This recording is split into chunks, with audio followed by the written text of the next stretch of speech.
हिंदी प्रेमी YouTube channel में आप सभी का हार्दिक स्वागत अभिनंदन।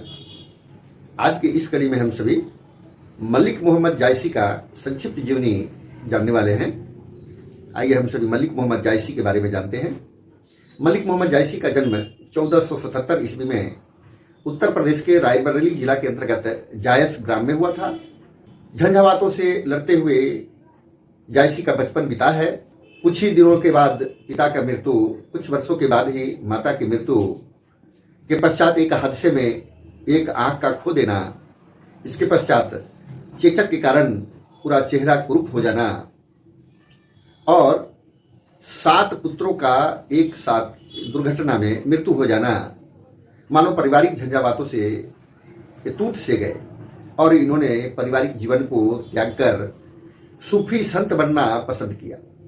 और इस तरह से इनका जीवन की कहानी प्रारंभ होती है और अपने जीवन काल में इन्होंने लगभग 20 ऐसे ग्रंथों की रचना किया है, जिसमें प्रमुख रूप से पद्मावत महाग्रंथ है, अखरावट है, आखिरी कलाम है, कहरनामा है, चित्ररेखा है और जो अनुपलब्ध के रूप में है उसमें सखावत, चंपावत, इरावत, मटकावत, चित्रावत आदि ऐसे लगभग 20 ग्रंथों की इन्होंने रचना किया था, परंतु अभी वर्तमान में केवल 5 ही उपलब्ध हो पाते हैं।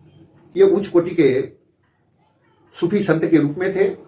हिंदी साहित्य के भक्ति काल में इन्होंने निर्गुण प्रेमाश्रयी धारा के अत्यंत ही उच्च कोटि के उदार सूफी संत थे और ये मलिक वंश के थे। मलिक वंश मिस्र में प्रधानमंत्री या सेनापति को कहा जाता है और इनका एक तरह से कहा जाए गुरु के रूप में शेख बुरहान और सैयद अशरफ आते हैं और शिक्षक के रूप में इनको जो शिक्षा दिए हैं शेख मुबारक शाह बोडले थे, जो शायद सिमनी के वंशज थे।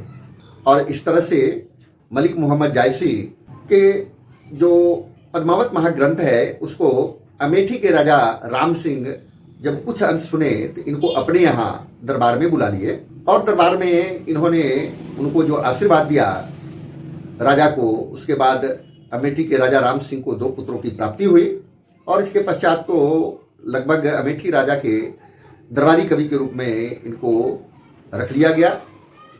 और पद्मावत महाग्रंथ में जो इन्होंने नखशिख वर्णन किया है रानी पद्मावती का और जो वर्णन किया है चित्तौड़ के राजा चित्रसेन का, वह अमिट है, महान है, जिसके कारण आज एक प्रेमाश्रयी धारा में अमूल्य धरोहर के रूप में हिंदी साहित्य को उपलब्ध हुआ है।